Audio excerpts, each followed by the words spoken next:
Joshua 4. After the whole nation had gone across the Jordan River, the Lord spoke to Joshua. He said, "Choose 12 men from among the people.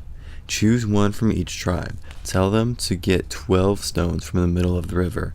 They must pick them up from right where the priest stood.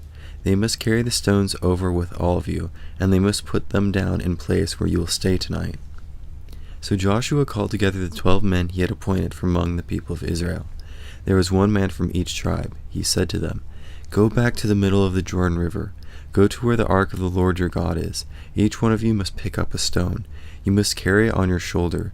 There will be as many stones as there are tribes in Israel. The stones will serve as a reminder to you.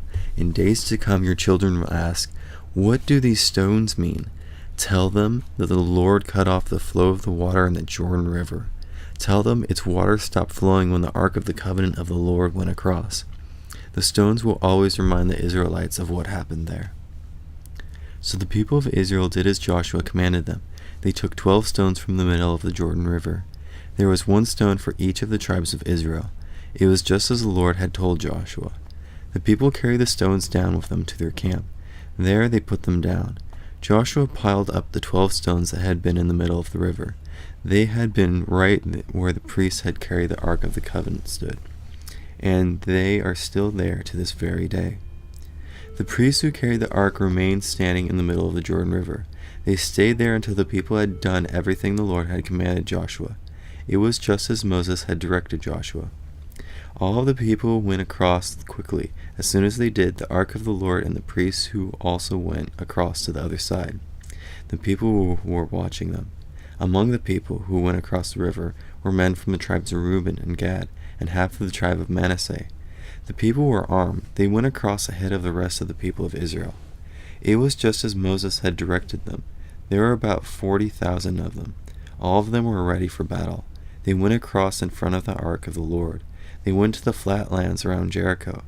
They were prepared to go to war. That day the Lord honored Joshua in his eyes of all the people of Israel. They had respect for Joshua as long as he lived. They respected him just as much as they respected Moses. Then the Lord spoke to Joshua. He said, "Command the priests to come up out of the Jordan River. They are carrying the ark where the tablets of the covenant are kept."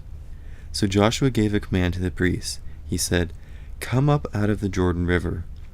Then the priests came up out of the river. They were carrying the ark of the covenant of the Lord. As soon as they stepped out on dry ground, the water of the Jordan began to flow again. It went over its banks just as it had done before. On the 10th day of the first month, the people went up out of the Jordan River. They camped at Gilgal on the eastern border of Jericho. Joshua set up the 12 stones of Gilgal. They were the ones that the people had taken out of the Jordan. Then he spoke to the people of Israel. He said, "In days to come, your children after you will ask their parents, 'What do these stones mean?' Their parents must tell them, 'Israel went across the Jordan River on dry ground. The Lord our God dried up the Jordan for you until you had gone across it. He did it to the Jordan River the same thing he had done to the Red Sea. He dried up the Red Sea ahead of us until we had gone across it. He did it so that all the nations on earth would know that he is powerful. He did it so that you would always have respect for the Lord your God."